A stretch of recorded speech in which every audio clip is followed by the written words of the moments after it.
കർത്താവിൽ പ്രിയ ദൈവമക്കളെ, ഈ ആഴ്ചത്തെ സാബത്ത് സ്കൂൾ പഠനത്തിലേക്ക് നിങ്ങളേവരെയും സ്വാഗതം ചെയ്യുന്നു. നാം ഈ ക്വാർട്ടറിൽ പഠിച്ചുകൊണ്ടിരിക്കുന്നത് ദൈവവുമായുള്ള ബന്ധത്തിൽ വളരുക എന്നുള്ളതായ പാഠഭാഗമാണ്. നമുക്കിന്ന് പഠിക്കുവാനുള്ളത് മൂന്നാമത്തെ പാഠമാണ്, അഹങ്കാരവും താഴ്മയും തമ്മിലുള്ള ബന്ധം. ഈ പാഠം ചർച്ച ചെയ്യുന്നതിന് രണ്ട് പാസ്റ്റർമാർ നമുക്ക് സ്റ്റുഡിയോയിലുണ്ട്. നമുക്ക് അവരെ പരിചയപ്പെടാം. ഒപ്പം നിങ്ങളെ ഏവരെയും ഈ ചർച്ചയിലേക്ക് സ്വാഗതം ചെയ്യുകയാണ്. ഇതിൻ്റെ ചർച്ചയുടെ ഉടനീളം നിങ്ങൾ ഞങ്ങളോടൊപ്പം ആയിരിക്കണമെന്ന് ആഗ്രഹിക്കുന്നു. നമുക്ക് പാസ്റ്റർമാരെ പരിചയപ്പെടാം. പാസ്റ്റർ രാജു ഇന്ന് ഞങ്ങളോടൊപ്പം ഉള്ളതിൽ അതിയായ സന്തോഷമുണ്ട്. ഈ ചർച്ചയിലേക്ക് സ്വാഗതം ചെയ്യുന്നു. അതുപോലെ പാസ്റ്റർ മഹേഷ് ഇന്ന് ഞങ്ങളോടൊപ്പം ഉള്ളതിൽ അതിയായ സന്തോഷമുണ്ട്. പാസ്റ്ററേയും ഇന്നത്തെ ഈ ചർച്ചയിലേക്ക് സ്വാഗതം ചെയ്യുന്നു. അഹങ്കാരവും താഴ്മയും തമ്മിലുള്ള ബന്ധം, ശരിക്കും ഇതിന് രണ്ടിനും ഒരു ബന്ധവുമില്ല. അതാണ് അതിൻ്റെ വാസ്തവമായ കാര്യം. എന്നാൽ അഹങ്കാരം ഉള്ള ഒരു വ്യക്തിക്ക് താഴ്മ ഉണ്ടാകുകയില്ല എന്നും, എന്നാൽ താഴ്മയുള്ളവർക്ക് അഹങ്കാരം ഇല്ലാതിരിക്കും എന്നും പറയാൻ കഴിയുകയില്ല. ഒരേ വ്യക്തിയിൽ തന്നെ അല്ലെങ്കിൽ ഒരു ജീവിതത്തിൽ തന്നെ ഇവ രണ്ടും കാണപ്പെടുവാൻ തക്കവണ്ണം നമുക്ക് സാധിക്കും. ഈ ആഴ്ചത്തെ പാഠത്തിൽ അഹങ്കാരത്തിന് ഉള്ളതായ പ്രതിവിധി എന്താണെന്നും, അഹങ്കാരമുണ്ടായാൽ മനുഷ്യൻ്റെ അധപ്പതനം എത്രമാത്രമാണ് എന്നും, എന്നാൽ താഴ്മയുള്ളവർക്ക് ദൈവത്തിൻ്റെ പ്രീതി എത്രമാത്രം ലഭിക്കും എന്നുള്ളതിനെക്കുറിച്ചാണ് പഠിക്കുന്നത്. നമുക്ക് ഇന്ന് മനപ്പാഠവാക്യമായി നൽകിയിരിക്കുന്നത് ലൂക്കോസിൻ്റെ സുവിശേഷം 14-ാം അധ്യായം അതിൻ്റെ 11-ാം വാക്യമാണ്. തന്നെത്താൻ ഉയർത്തുന്നവനെല്ലാം താഴ്ത്തപ്പെടും, തന്നെത്താൻ താഴ്ത്തുന്നവൻ ഉയർത്തപ്പെടും. പാസ്റ്റർ മഹേഷ്, അഹങ്കാരം എന്ന് പറയുന്നത് അത് പല ഡിഗ്രിയിൽ ഉണ്ട്. എന്നാൽ വേദപുസ്തകത്തിൽ അഹങ്കാരത്തിൻ്റെ തുടക്കത്തെക്കുറിച്ച് വേദപുസ്തകത്തിൽ പരാമർശിക്കുന്നു. അത് എവിടെയാണ് നമുക്ക് കാണാൻ സാധിക്കുന്നത്? നമ്മൾ വെളിപ്പാട് പുസ്തകം 12-ാം അധ്യായം അതിൻ്റെ 7 മുതൽ 9 വരെയുള്ള വാക്യങ്ങൾ നോക്കുമ്പോൾ സ്വർഗത്തിൽ യുദ്ധമുണ്ടായി എന്ന് ദൈവത്തിൻ്റെ വചനം പറയുന്നു. അവിടെ ലൂസിഫറും ദൈവത്തിൻ്റെ പുത്രനായിരിക്കുന്ന ക്രിസ്തു അല്ലെങ്കിൽ മിഖായേലും തമ്മിൽ യുദ്ധം ചെയ്തു എന്ന് തിരുവചനം പറയുന്നു. ശരിക്കും ഈ യുദ്ധമുണ്ടാകുവാനുള്ള ഏറ്റവും പ്രധാനപ്പെട്ട കാരണം ലൂസിഫറിൻ്റെ അഹങ്കാരമാണ്.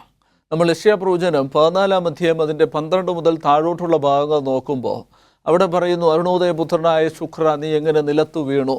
ജാതികളെ തെറ്റിച്ച് കളഞ്ഞവനെ, നീ എങ്ങനെ വിട്ടേറ്റ് നിലത്ത് വീണു എന്ന് തിരുവചനം ചോദിക്കുന്നു. അത് കഴിഞ്ഞ് പറയുന്നത്, ഞാൻ സ്വർഗത്തിൽ കയറും, എൻ്റെ സിംഹാസനം അത്യുന്നതന് മേഘോന്നതങ്ങളിൽ വയ്ക്കും, ഞാൻ അത്യുന്നതന് സമനാകും എന്നല്ലോ നീ ഹൃദയത്തിൽ പറഞ്ഞത് എന്നാണ്. ഇവിടെ അത്യുന്നതൻ എന്ന് പറയുമ്പോൾ നമ്മയൊക്കെയും സൃഷ്ടിച്ച സ്വർഗത്തിലെ ദൈവം, ഈ ലൂസിഫറിനെയും സൃഷ്ടിച്ച സ്വർഗത്തിലെ ദൈവത്തിന് സമനാകുവാൻ ലൂസിഫർ ശ്രമിച്ചതിൻ്റെ ഫലമായിട്ട് അവൻ്റെ ഹൃദയത്തിൽ ആ ഒരു അഹങ്കാരം ഉടലെടുത്തു. അതായത് സൃഷ്ടികർത്താവായ ദൈവത്തെ പോലെ എനിക്കും ആകണം. അതിനുവേണ്ടി അവൻ മനസ്സിൽ അങ്ങനെ ഒരു ചിന്ത വന്നു. അതിനുവേണ്ടി അവൻ ശ്രമിക്കുകയും ചെയ്തു എന്ന് കാണുവാൻ സാധിക്കും. 3-1 ദൂതന്മാരെ അവൻ തെറ്റിച്ച് കളയുന്നതും ഇവനെക്കുറിച്ച് യെഹെസ്കേൽ പ്രവചനം 28-ാം അധ്യായം അതിൻ്റെ 12-ാമത്തെ വാക്യത്തിൽ പറയുന്നത്, നീ മാതൃകാ മുദ്രയായിരുന്നു, നീ സ്വർഗത്തിലായിരുന്നു, നീ മറയ്ക്കുന്ന കെരൂബായിരുന്നു, ദൈവത്തെയും ദൈവസിംഹാസനത്തെയും ദൈവത്തിൻ്റെ കൽപ്പനകളെ ഒക്കെയും മറച്ചിരുന്ന ദൂതന്മാരിൽ ഒരുവൻ അല്ലെങ്കിൽ കെരൂബുകളിൽ ഒന്നായിരുന്നു ഈ ലൂസിഫർ എന്ന് കാണുവാൻ സാധിക്കും. എന്നാൽ അവിടെ ദൈവത്തിന് ദൂതന്മാർ നൽകുന്ന ആരാധന, യഹോവയായ ദൈവം പരിശുദ്ധൻ പരിശുദ്ധൻ പരിശുദ്ധൻ എന്ന് പറഞ്ഞ ദൈവത്തെ സ്തുതിക്കുന്ന ആ സ്തുതി താനും ആഗ്രഹിച്ചതിൻ്റെ ഫലമായിട്ടാണ്, കേവലം ഒരു സൃഷ്ടിയായിരിക്കുന്ന ലൂസിഫറും ആഗ്രഹിച്ചതിൻ്റെ ഫലമായിട്ടാണ് സ്വർഗത്തിൽ നിന്നും ലൂസിഫറിന് വീഴ്ച ഭവിക്കുന്നതും പാപം ആരംഭിക്കുന്നതും. അപ്പോൾ എല്ലാ അഹങ്കാരത്തിൻ്റെയും ഉറവിടമെന്ന് പറയുന്നത് ലൂസിഫറാണ്. പാസ്റ്റർ, അഹങ്കാരം ഒരിക്കലും നല്ലതല്ല. അത് നമുക്കൊരിക്കലും പ്രകീർത്തിക്കുവാൻ തക്കവണ്ണം കഴിയുന്നതും അല്ല. അപ്പോൾ എങ്ങനെ ഈ അഹങ്കാരത്തെ നമുക്ക് അഭിമാനിക്കാതിരിക്കാൻ അല്ലെങ്കിൽ അതിനെ ഇല്ലാതെയാക്കാൻ നമുക്ക് സാധിക്കും?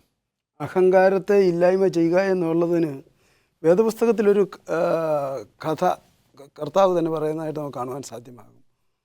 2 വ്യക്തികൾ പ്രാർത്ഥിക്കാൻ പോയത്, ഒരു ചുങ്കക്കാരനായ വ്യക്തിയും പാവിയായ അല്ലെങ്കിൽ ഒരു പരീശനുമായ ഒരു മനുഷ്യനുമാണ്. ഈ പരീശൻ പ്രാർത്ഥിച്ചത് നമ്മൾ വളരെ വ്യക്തമായിട്ട് എടുത്ത് പറഞ്ഞിരിക്കുകയാണ്. അദ്ദേഹം പറയുകയാണ്, ഞാൻ ഇരിക്കുന്നതായ ചുങ്കക്കാരനെ പോലെയല്ല, അല്ലെങ്കിൽ അവിടെ കൂടി വന്ന ആളുകളെ പോലെയല്ല, ഞാൻ എല്ലാ കാര്യങ്ങളും ചെയ്ത് കൃത്യതയോടുകൂടി ചെയ്യുന്ന ആളാണ്, ഞാൻ ദൈവത്തിന് വേണ്ടി കൊടുക്കുന്ന ആളാണ്, ഞാൻ എല്ലാ പ്രവൃത്തികളും ചെയ്യുന്നതാണ്. പക്ഷേ മറ്റേ ആളെന്ന് പറഞ്ഞാൽ അവൻ ചുങ്കക്കാരനാണെന്നുള്ള ഒരു ബോധ്യം, അവൻ്റെ കുറവുകളുണ്ട് എന്നുള്ളൊരു ബോധ്യം, അവൻ സ്വർഗത്തേക്ക് കണ്ണുയർത്തി നോക്കുവാൻ പോലും കഴിയാതെ അവൻ മനമുരുകിയാണ് ദൈവത്തിൻ്റെ സന്നിധിയിൽ നിന്നു എന്ന് ആ കഥ പറയുന്നു. നമ്മൾ മനസ്സിലാക്കേണ്ട ഒരു കാര്യം അതാണ് തന്നെയാണ്. നമ്മുടെ ജീവിതത്തിൽ തെറ്റുകൾ ഉണ്ടാകും. മനുഷ്യൻ്റെ ജന്മനാ തന്നെ നാം പറയുന്ന അവൻ human being is an error എന്നാണ്. മനുഷ്യൻ എപ്പോഴും കുറവുകളുള്ളവനാണ്. ആ കുറവുകളെ നമ്മൾ തിരിച്ചറിഞ്ഞുകൊണ്ട് നമ്മുടെ കുറവുകളെ ദൈവസന്നിധിയിൽ ഏറ്റുപറഞ്ഞുകൊണ്ട് ഒരു നിരപ്പിൻ്റെ അനുഭവത്തിൽ നാം ആയി തീർന്നാൽ നമുക്ക് തീർച്ചയായിട്ടും നല്ല ഒരു ജീവിതം നയിക്കുവാനായിട്ട് സാധ്യമായി തീരും. എന്നാൽ പലപ്പോഴും മനുഷ്യൻ അങ്ങനെയല്ല. മനുഷ്യൻ സ്വാർത്ഥ ചിന്താഗതികൾ ചിലപ്പോൾ ആത്മീയ ഗോളത്തിൽ തന്നെ നമുക്കുണ്ടാകാം. ആ ആത്മീയമാകുന്ന ചില വീഴ്ചകൾ നമുക്ക് സംഭവിക്കാം. അതുപോലെ തന്നെ വ്യക്തിബന്ധങ്ങളിൽ ചിലപ്പോൾ സ്വാർത്ഥത കടന്നു വരുമ്പോൾ അതിൽ ചില കോട്ടങ്ങൾ സംഭവിക്കാം.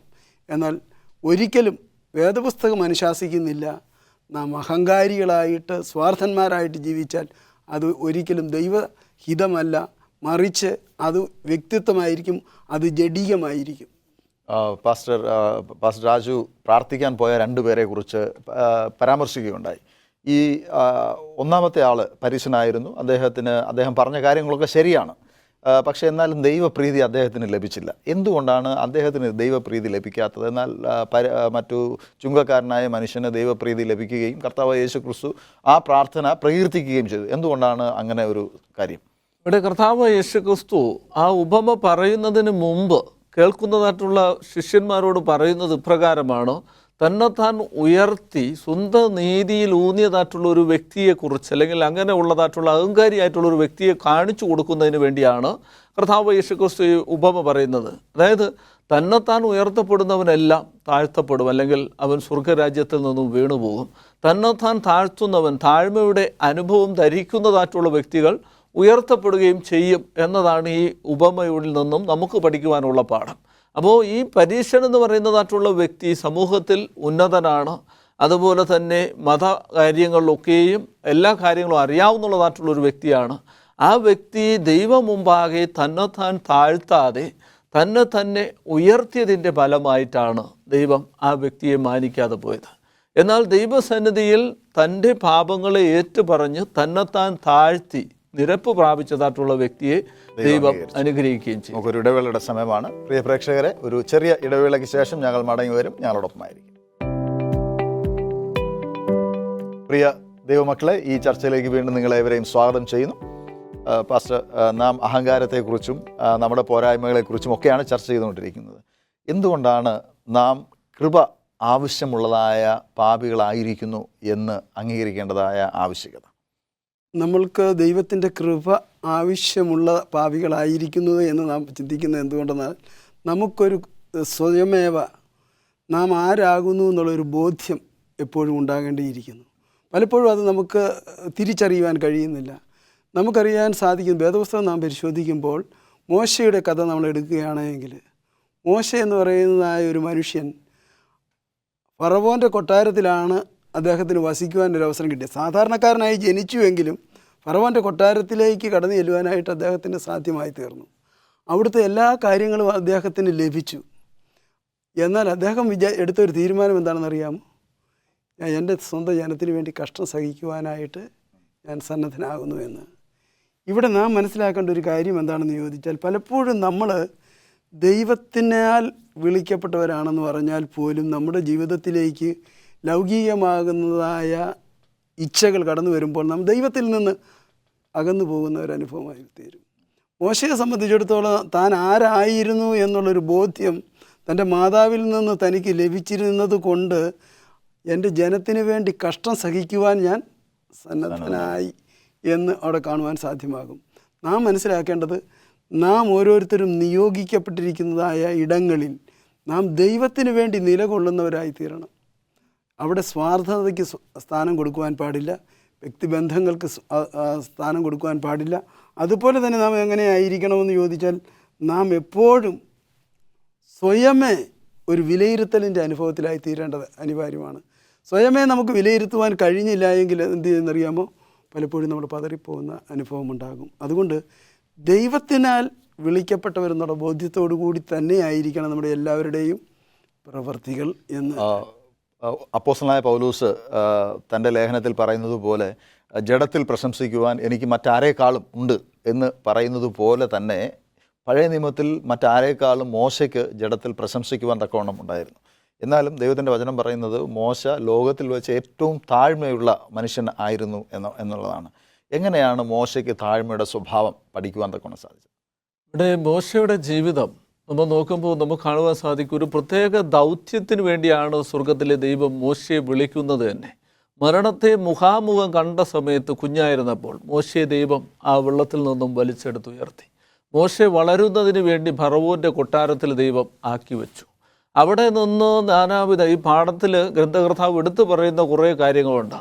അതായത് ഈജിപ്തിൽ ആയിരുന്ന സമയത്ത് മോശ അവിടുത്തെ കാര്യങ്ങളൊക്കെയും പഠിച്ചു, അവിടുത്തെ തത്വജ്ഞാനം പഠിച്ചു. അവിടെ നിന്നും വലിയതായിട്ടുള്ള ആ സമയത്ത് ലഭിക്കാവുന്നത് വച്ച് ഉന്നതമായിരിക്കുന്ന വിദ്യാഭ്യാസം മോശ കരസ്ഥമാക്കി.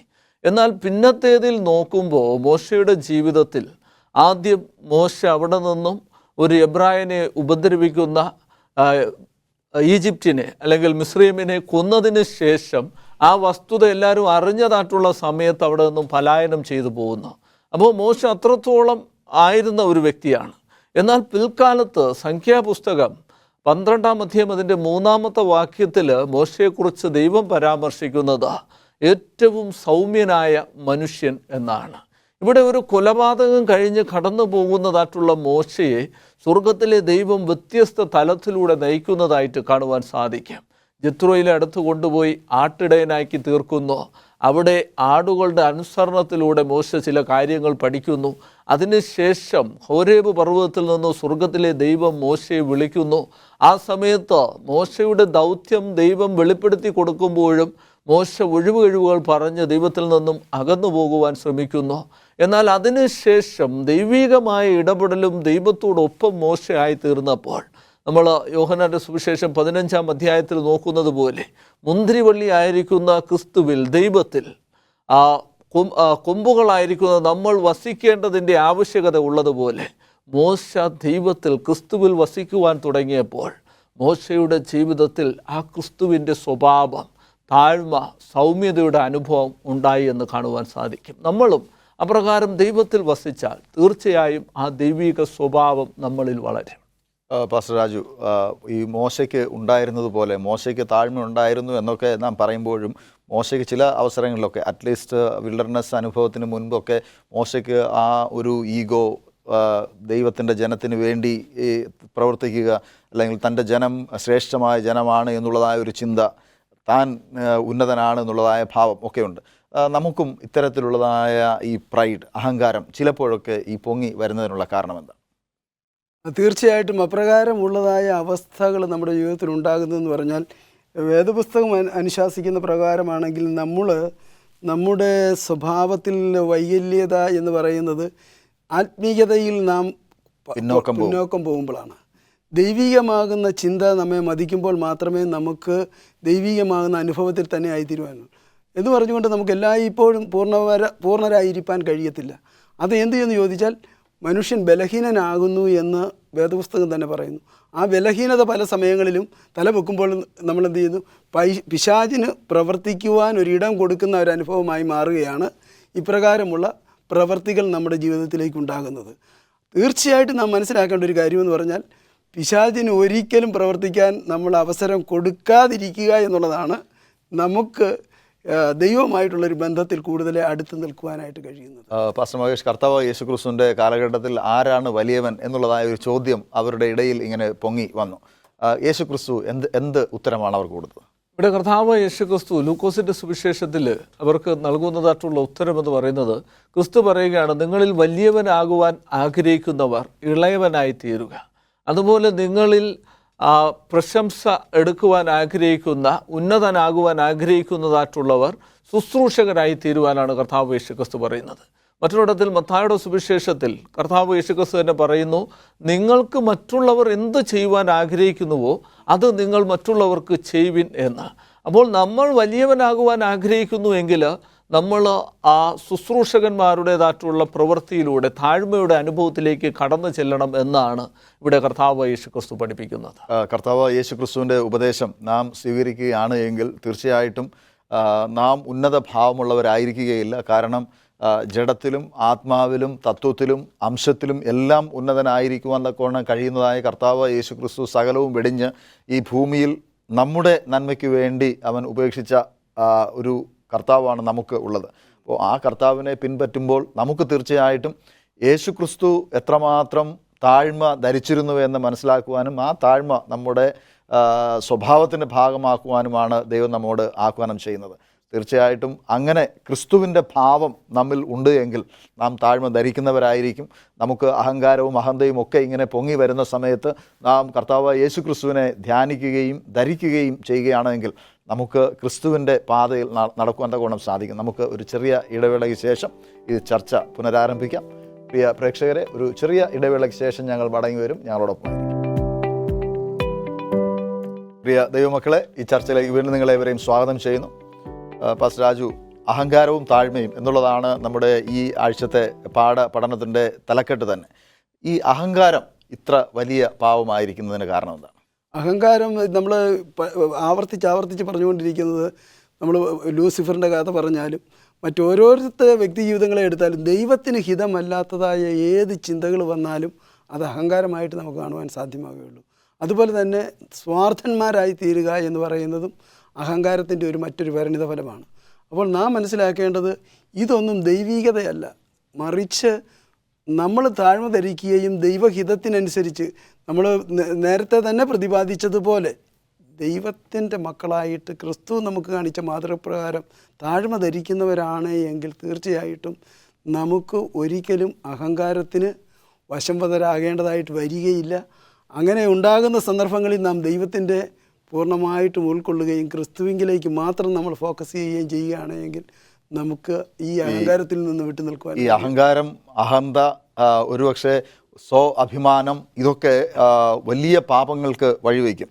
അഹങ്കാരം കാരണമാണ് നമുക്ക് പാപത്തിൻ്റെ ഉത്ഭവം തന്നെ ഉണ്ടായിരിക്കുന്നത്. പാസ്റ്റർ മഹേഷ്, ഫിലിപ്പിയർക്ക് എഴുതിയ ലേഖനം 2-ാം അധ്യായം അതിൻ്റെ 3 മുതൽ 8 വരെയുള്ളതായ വെളിച്ചത്തിൽ കർത്താവ് യേശു ക്രിസ്തുവിൻ്റെ ക്രൂശിനെ നോക്കി എപ്രകാരം ജീവിക്കണം എന്ന് പറയുന്നു. എങ്ങനെയാണ് ഈ കർത്താവ് യേശു ക്രിസ്തുവിൻ്റെ ക്രൂശിനെ ലക്ഷ്യമാക്കി നമുക്ക് ജീവിക്കുവാൻ തക്കണം കഴിയുന്നത്? ഇവിടെ പൗലോസ് അപ്പോസ്തലൻ ഫിലിപ്പിയർക്ക് ലേഖനം എഴുതുമ്പോൾ പറയുന്നത്, അഹങ്കാരത്താലോ ദുശാഠ്യത്താലോ ദുരഭിമാനത്താലോ ഒന്നും ചെയ്യരുത്, താഴ്മയോടുകൂടി സകലതും ചെയ്യുവാനാണ് അവിടെ പൗലോസ് അപ്പോസ്തലൻ ആഹ്വാനം ചെയ്യുന്നത്. അതോടൊപ്പം തന്നെ പറയുന്നത്, മറ്റുള്ളവരെ ശ്രേഷ്ഠരെന്ന് എണ്ണിക്കൊണ്ട്, നമ്മെക്കാളും മറ്റുള്ളവരെ വിലമതിക്കുന്നവരായിട്ടുകൊണ്ട് അവരെ ശ്രേഷ്ഠരെന്ന് എണ്ണിക്കൊണ്ട് നമ്മളെ തന്നെ താഴ്ത്തി ചെയ്യുവാൻ പറഞ്ഞിരിക്കുകയാണ്. ഇതേ പൗലോസ് അപ്പോസ്തലൻ ഫിലിപ്പിയർക്ക് 5-ാം ലേഖനം എഴുതുമ്പോൾ, ഫിലിപ്പിയർക്ക് എഴുതിയ ലേഖനം അതിൻ്റെ 5-ാം അധ്യായം അതിൻ്റെ 2 മുതൽ താഴോട്ടുള്ള ഭാഗത്തിൽ പറയുന്നത്, ക്രിസ്തു യേശുവിൻ്റെ ഭാവം തന്നെ നമ്മളിലും ഉണ്ടായിരിക്കണം. ആ ക്രിസ്തു ദൈവസ്വരൂപത്തിലിരിക്കെ ദൈവത്തോടുള്ള സമത്വം മുറുകെ പിടിക്കണമെന്ന് വിചാരിക്കാതെ ദാസരൂപമെടുത്ത് വേഷത്തിൽ തന്നെത്താൻ ഒഴിച്ച് മനുഷ്യനായി ക്രൂശിലെ മരണത്തോളം അനുസരണമുള്ളവനായിരുന്നു എന്നാണ് പറയുന്നത്. ആ ക്രിസ്തുവിൻ്റെ ഭാവം എന്ന് പറയുന്നത് നമുക്കറിയാം, പിതാവായ ദൈവത്തോടുള്ള സമത്വം മുറുകെ പിടിച്ച് സ്വർഗത്തിലായിരുന്ന പുത്രനായ ക്രിസ്തു ആ സമത്വം വിട്ട വേഷത്തിൽ തന്നെത്താൻ ഒഴിച്ച് നശിക്കുന്ന ഒരു മനുഷ്യ സ്വരൂപത്തിൽ വന്ന് നമുക്ക് ഓരോരുത്തർക്കും വേണ്ടി പിതാവായ ദൈവത്തോടുള്ള അനുസരണത്തിൽ മരണം വരെ നമുക്ക് വേണ്ടി അനുസരണമുള്ളവനായിരുന്ന, താഴ്മ ഭവിച്ചതായിട്ടുള്ള, താഴ്മ കാണിക്കുന്നതായിട്ടുള്ള ആ ക്രിസ്തുവാണ് പറയുന്നത്. അല്ലെങ്കിൽ ആ ക്രിസ്തുവിൻ്റെ ഭടനായിരിക്കുന്ന പൗലോസ് അപ്പോസ്തലനാണ് ഫിലിപ്പിയ ലേഖനത്തിലൂടെ നമ്മോട് പറയുന്നത്, ആ ക്രിസ്തുവിൻ്റെ ഭാവം, അതായത് ശാഠ്യവും അതുപോലെ ദുരഭിമാനവും ഒക്കെയും വിട്ട് താഴ്മയോടുകൂടി മറ്റുള്ളവരെ ശ്രേഷ്ഠരായി എണ്ണിക്കൊണ്ട് നമ്മൾ പ്രവർത്തിക്കണം. അല്ലെങ്കിൽ ആ താഴ്മയുടേതായിട്ടുള്ള ഒരു അനുഭവം നമ്മുടെ ജീവിതത്തിൽ ഉണ്ടാകണം. അതാണ് ക്രിസ്തു യേശുവിൻ്റെ ഭാവം നമ്മൾ ധരിക്കുക എന്നതുകൊണ്ട് പൗലോസ് അപ്പോസ്തലൻ ഇവിടെ പറഞ്ഞിരിക്കുന്നത്. പാസ്റ്റർ, ക്രിസ്തുവിൻ്റെ ഭാവം എന്ന് പറയുന്നത് ക്രിസ്തുവിനെ ധരിച്ചിട്ട് ക്രിസ്തു എങ്ങനെ ജീവിച്ചുവോ അതുപോലെ ജീവിക്കുക എന്നതിന് അർത്ഥമാണ്. അങ്ങനെ ജീവിച്ചുവെങ്കിൽ മാത്രമേ നമുക്ക് സ്വർഗരാജ്യത്തിൽ പോകാൻ തക്കവണ്ണം സാധിക്കുകയുള്ളൂ. ഈ അഹങ്കാര ഭാവത്തോടുകൂടെ, അഹന്തയോടുകൂടെ ജീവിച്ചു കഴിഞ്ഞാൽ നമുക്ക് സ്വർഗരാജ്യത്തിൽ കയറുവാനോ അവിടെ കടക്കുവാനോ നമുക്ക് കഴിയുകയില്ല.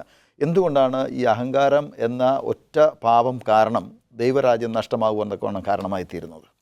തീർച്ചയായിട്ടും നാം മനസ്സിലാക്കേണ്ടത്, ഈ അപ്പോസ്തലൻ്റെ കാര്യം തന്നെ നമ്മൾ പൗലോസിൻ്റെ കാര്യം തന്നെ നാം എടുത്താൽ മതി. അദ്ദേഹത്തെ സംബന്ധിച്ചിടത്തോളം ക്രിസ്തുവിനെയും ക്രിസ്തുവിൻ്റെ സുവിശേഷത്തെയും ദ്രോഹിച്ചിരുന്നൊരു മനുഷ്യനാണ്. പക്ഷേ അദ്ദേഹം മാനസാന്തരം എന്ന് പറയുന്ന അവസ്ഥയിലേക്ക് വന്നപ്പോൾ ക്രിസ്തുവിനെ കണ്ടെത്തിയപ്പോൾ അദ്ദേഹത്തിൻ്റെ ജീവിതത്തിൻ്റെ ആ വ്യതിയാനം, അതുകൊണ്ടാണ് അദ്ദേഹം ഇപ്രകാരം തന്നെ പ്രതിപാദിക്കുവാനായിട്ട് സാധിച്ചത്. ഫിലിപ്പിയർ 2:3 മുതലുള്ള വാക്യങ്ങൾ വായിക്കുമ്പോൾ പറഞ്ഞല്ലോ, ശാഠ്യത്താലോ ദുരഭിമാനത്താലോ നാം ഒന്നും ചെയ്യരുത്. കാരണം അങ്ങനെ പ്രവർത്തിച്ചാൽ നമുക്കൊന്നും ചെയ്യുവാൻ സാധിക്കത്തില്ല. ദൈവത്തിൻ്റെ മക്കളായിരിക്കുമ്പോൾ നമ്മൾ ദൈവത്തോട് തന്നെ ചേർന്ന് നിൽക്കുന്ന അനുഭവം ഉണ്ടാകണം. ദുരഭിമാനം കൊണ്ട് നമുക്കൊന്നും നേടുവാൻ കഴിയത്തില്ല. നമുക്ക് ദൈവത്തിൻ്റെ ദൈവികത എന്തായെന്ന് മനസ്സിലാക്കുവാൻ കഴിയത്തില്ല. അതുകൊണ്ട് ഈ പാഠത്തിൽ കൂടി നാം ഉൾക്കൊള്ളേണ്ടതായ ഒരു കാര്യമെന്ന് പറയുന്നത്, ഒരിക്കലും ദുരഭിമാനമോ അഥവാ ശാഠ്യമോ നമ്മെ ഒരു ലക്ഷ്യത്തിലേക്ക് എത്തിച്ചേർക്കത്തില്ല.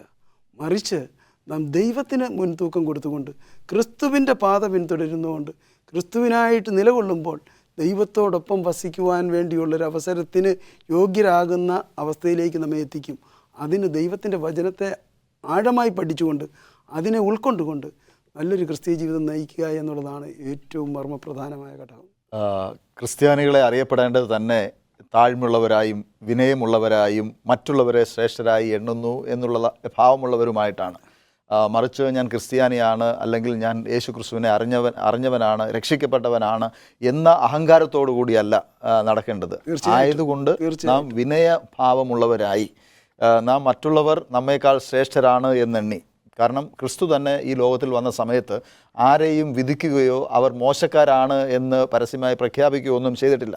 കാരണം അവർക്ക് ദൈവം കൊടുത്തിരിക്കുന്നതായ കാലയളവിൽ അവരുടെ ജീവിതം എങ്ങനെ മറിയും, എങ്ങനെ മാറും എന്നുള്ളതിന് ആ ഒരു സാവകാശം കർത്താവ് യേശു ക്രിസ്തുവും കൊടുത്തിരുന്നു.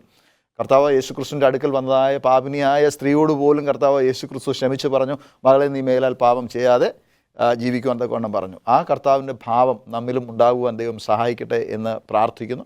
ഈ ചർച്ചയിൽ പങ്കെടുത്തതായ പാസ്റ്റർ ആജുവിന് ദൈവനാമത്തിൽ നന്ദി പറയുന്നു. Pastor Mahesh, thank you very much. നമുക്ക് പാസ്റ്റർ മഹേഷുമായിട്ട് പ്രാർത്ഥിക്കാം.